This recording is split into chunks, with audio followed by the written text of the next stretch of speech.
Welcome back, mech enthusiasts. Uh, we continue on with the X Company campaign today.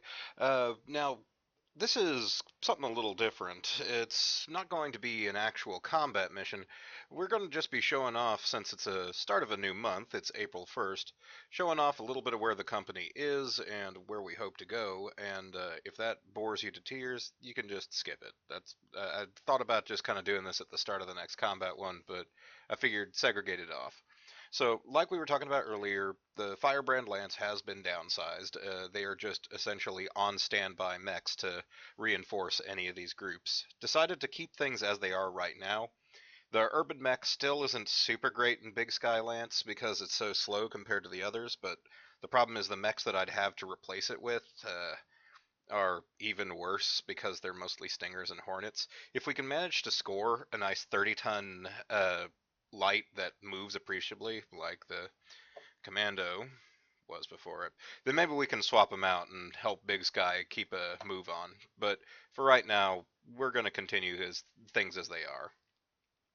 Personnel wise, we haven't changed much. Of course, our poor officer, Sheila, Happy, has lost her commando, and we don't have anything to replace it with. So, uh, we'll see if we can't get something operational. I've got something in the works, but I really don't know if I'm happy with taking her out of it and taking her out of a light mech and then deploying her right back into what I got cooking. But we'll see how that goes.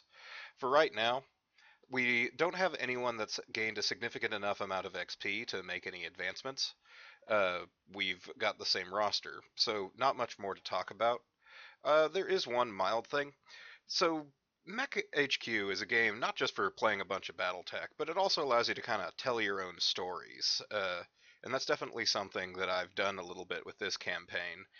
Started telling stories to myself, because apparently that's just how my brain rolls. Now, I'm not going to sit here and like read any of these off to you guys, and I haven't even done it for all of them. I've just kind of been doing it piecemeal in my spare time. But for those who are interested, I figure I'll just scroll through the list occasionally, let you take a look at the developing stories of these people. I've got ideas in mind for a way to essentially generate drama between the members of our organization and go over that in time. But for right now, I'll just let you read through what's there, if there's anything there, and if you're interested, you can pause and take a look for yourself. YouTube allows you to do that. Over on our support side, we've got the same assortment that we had before. We probably didn't show these people off too much, but uh, we have been adding a little story to them as well. We do have one significant addition to this group because of a bonus role.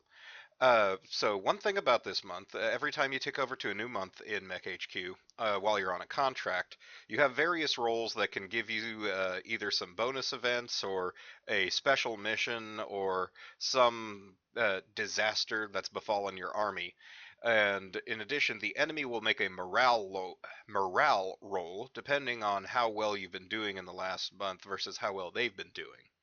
Typically, if you've been getting some successes in and really haven't let them get a victory in edgewise, you can expect the enemy to start dipping. Uh, you'll remember back in the last campaign, the enemies would almost always like dip immediately into routes, and we would essentially have 6 month long campaigns that would be mostly 4 months of us sitting around in our mechs. But this time they've just dipped to low, so they still have a chance to bring things around if they get a good die roll on their morale. But for right now, it's going to impact the kinds of mechs we'll see, the variety of the skill level of the pilots, so on and so forth.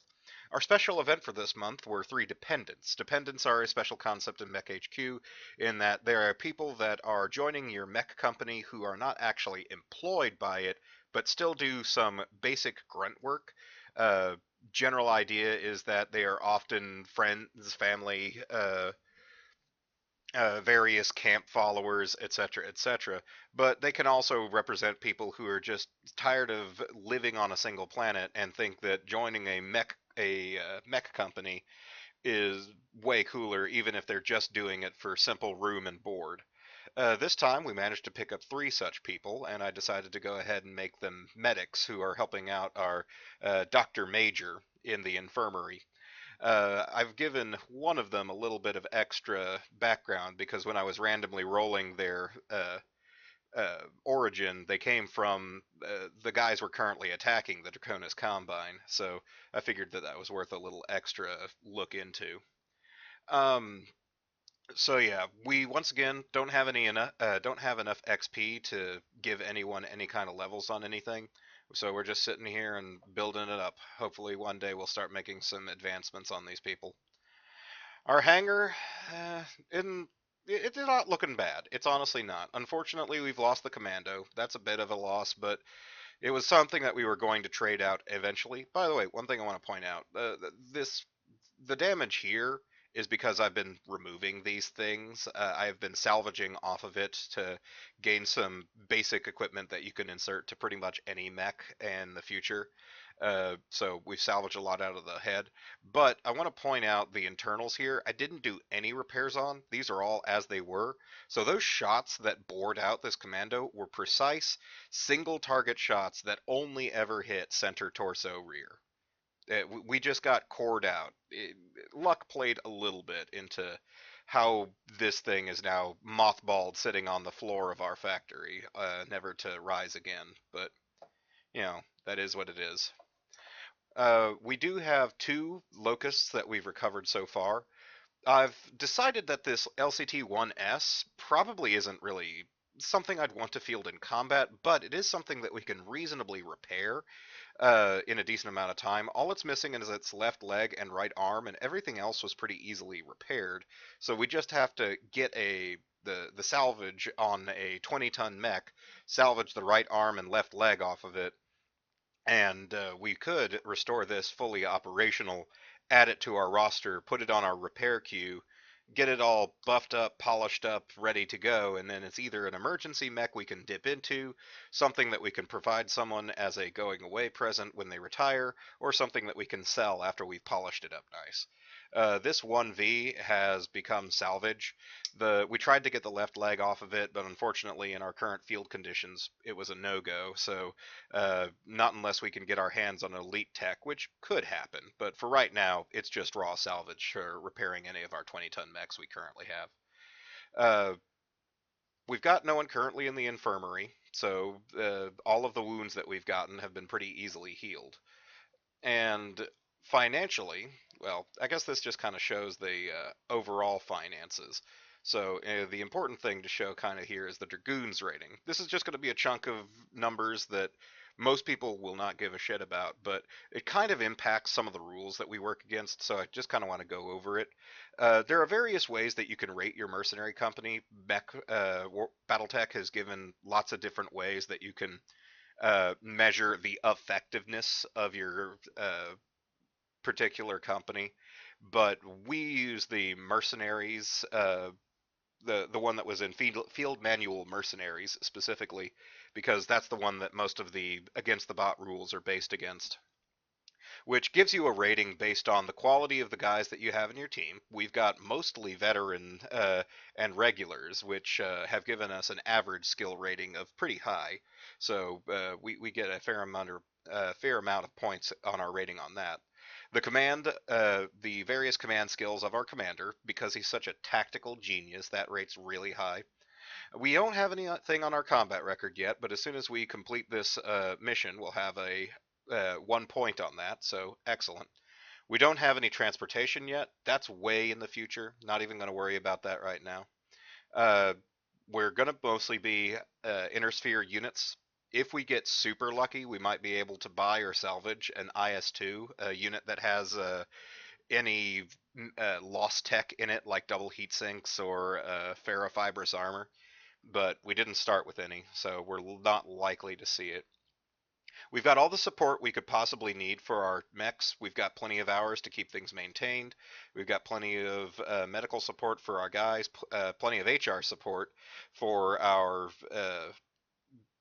mechs, because our HR representative and all the help that she's got are doing excellently. We opted not to take a loan, so we're not in debt, and that actually gives us a pretty significant boost on our rating. This puts us at C. Most companies that you generate off of this, especially because they'll have to take a loan to get things off the ground, we'll start at probably a D. So the fact that we start at C is pretty nice. It meant that we've got some pretty good paying contracts off the bat. It means that we already are considered to start in our off time in pretty good repair conditions. So in general, this was a great place for this particular group to start. Uh, it is a new month, so that means new contracts, new units. Contract market doesn't really matter to us because we don't. We're currently on a contract, so no need to look at that. Unit market is a bit more interesting. So the unit market in this, in the against the bot rules, is kind of where you have to go to get any new mechs, vehicles, or aerospace. Uh, Vehicles will show up on it frequently. Mechs kind of less frequently, but still kind of frequently. And aerospace are pretty rare on here. In fact, I haven't seen one yet, and this campaign's been going on a couple months while we were in transit. Earlier, I had made a decision not to buy any new mechs because it, seemed like first we need to resource up, but we do have one very tempting thing here. A Centurion that showed up at a 75% cost on an open market. That just means that in the nearby mech markets that are in this general area of space, someone decided to put a big markdown on this mech. Why? Don't know. Maybe they're just crazy. The Centurion is not a bad medium mech. It relies a bit on its AC-10 and LRM-10 to engage at range. It's got a rear-mounted medium laser, which probably doesn't do it any favors because it's a mildly maneuverable medium. It's not the most, but it's not well. At 4.6, it's kind of in that heavy, medium, uh, light, heavy. Yeah, I know that sounds weird, but it's on the border between a medium and a heavy mech. Kind of, this is the same speed that a hunchback would move, for instance, but it makes up for it by having okay armor. Yeah, this thing is pretty much entirely designed as a sniper. It's got plenty of ammo for its weapons. It's just supposed to sit behind the lines and lay down some extra supporting fire. Not great for replacing exactly what we lost, but it is a medium mech, and one that is going to be more durable than any light and allow us to engage at a longer range. So I'm not going to buy it right off the bat because we don't have an extra company to really field on this anyway. But this is definitely something I'm going to be considering at the end of the month. Now, also out here are a couple excellent mechs, but at normal price, so not really getting anything discount. The catapult is a very traditional heavy mech. It is the rocket boat of the inner sphere.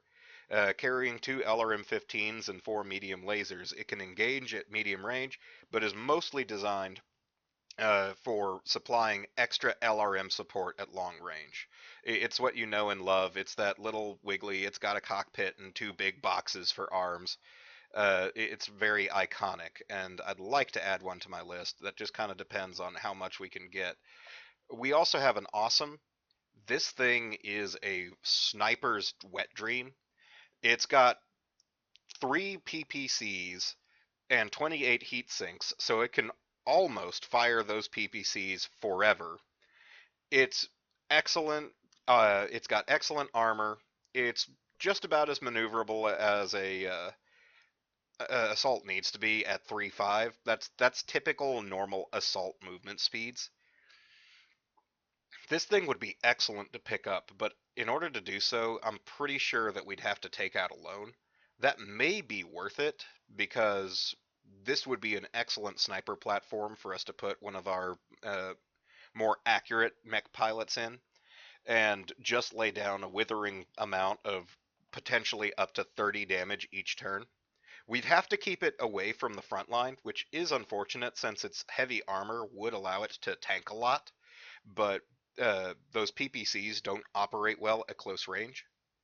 Still, though, that's a potential thing that I'm going to be looking to do near the end of this month. Everything else on here is either overpriced or just plain garbage. Hello, Hermes, too. And so we're not really considering it. In any case, that's kind of the state of the company right now. And in a moment, we'll be getting into the first mission of April. And boy, when it rains, it pours. See you next time, everyone.